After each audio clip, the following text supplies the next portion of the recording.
Jamaah manaqib rahimakumullah. Kalau sudah ada kiai saya bingung mau ngomong apa.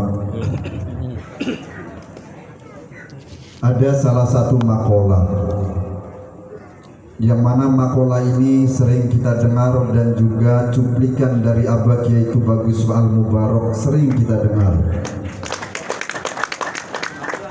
Wahai orang-orang yang senantiasa menghina jamaah manaqib, sering dengar itu ya, mencaci maki jamaah manaqib. Saya haturkan terima kasih karena berkat ucapanmu hilanglah keakuhan yang ada di dalam diriku bahwa aku bukan siapa-siapa. Betul. Ini sebenarnya makalah Ibnu Athaillah. Kata Syekh Ibnu Athaillah, idfin wujudaka fil ardil khumul.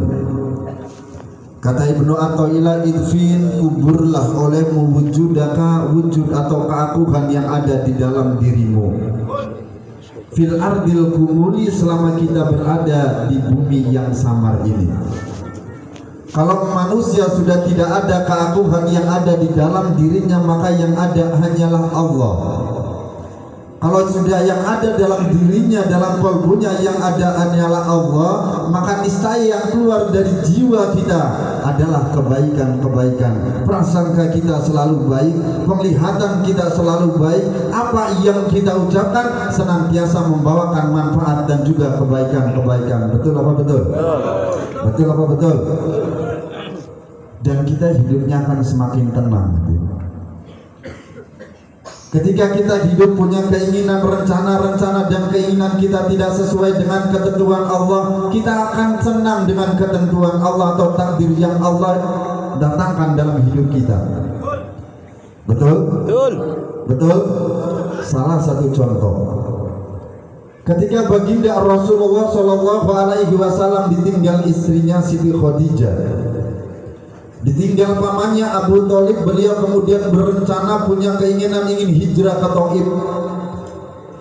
Kalau ingin hijrah dalam diri baginda Rasulullah, punya keinginan penduduk Taif mau menerima baginda Rasul, betul? Betul.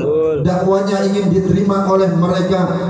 Namun ketika baginda Rasulullah jalan kaki dari kota Mekah ke kota Taif, ditemani oleh sahabat Abu Yazid Huraisah. Sesampainya di kota Taif, bukan ada yang menerima, tidak ada yang mau menerima kedatangan baginda Rasul.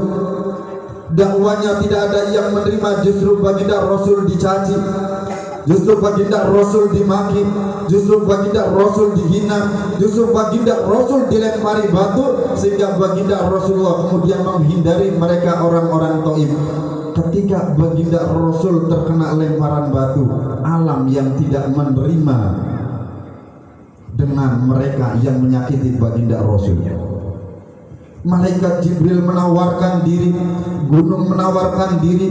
Bisa jadi kalau kita selalu dihina jamaah manaqib oleh orang-orang yang tidak suka dengan kita, kita menerima alam nanti yang tidak menerima. Betul? Betul?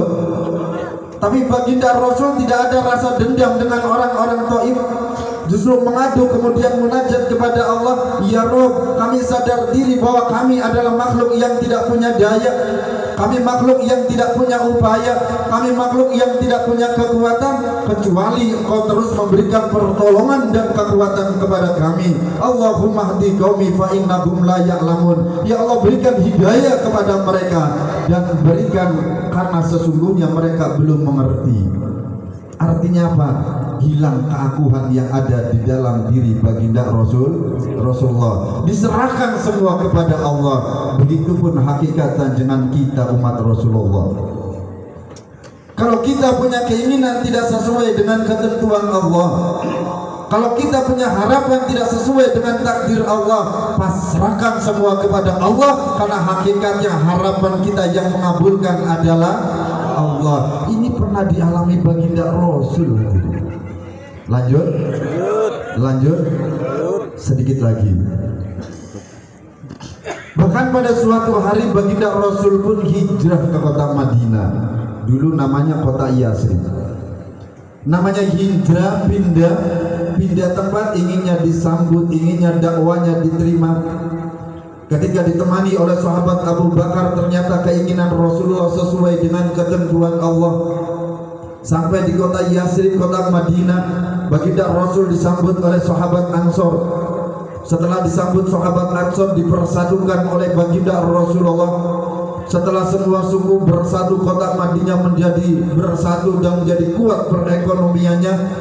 Baginda Rasul setiap malam pun munajat dan berdoa, ya Allah, kami ini makhluk yang tidak punya daya upaya dan kekuatan kecuali Kau memberikan pertolongan dan kekuatan kepada kami. Hakikatnya yang mempersatukan kota Yasrib, hakikatnya adalah Engkau. Tidak ada keakuhan yang ada di dalam diri baginda Rasulullah. Hidup jamaah manakim.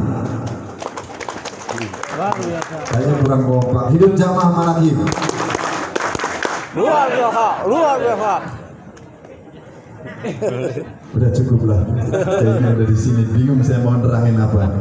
Mungkin ini saja yang dapat kami sampaikan. Kesimpulannya, apapun yang Allah takdirkan dalam hidup kita, kalau kita sudah menghilangkan keakuhan yang ada di dalam diri kita, hidup kita akan tenang. Kalau kita senantiasa menghilangkan keakuhan yang ada di dalam diri kita, karena sifat sombong akan hilang dari diri kita, sifat hasud akan hilang dari kalbu kita, sifat riya akan hilang dari berbagai macam penyakit hati, akan hilang dari jiwa kita.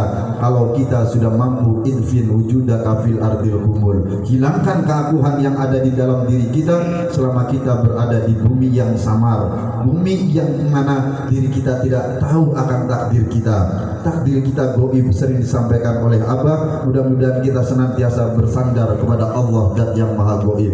Wallahul muwaffiq ila aqwamit thoriq. Wassalamualaikum warahmatullahi wabarakatuh. Waalaikumsalam warahmatullahi wabarakatuh. Terima kasih, alhamdulillahirabbil alamin.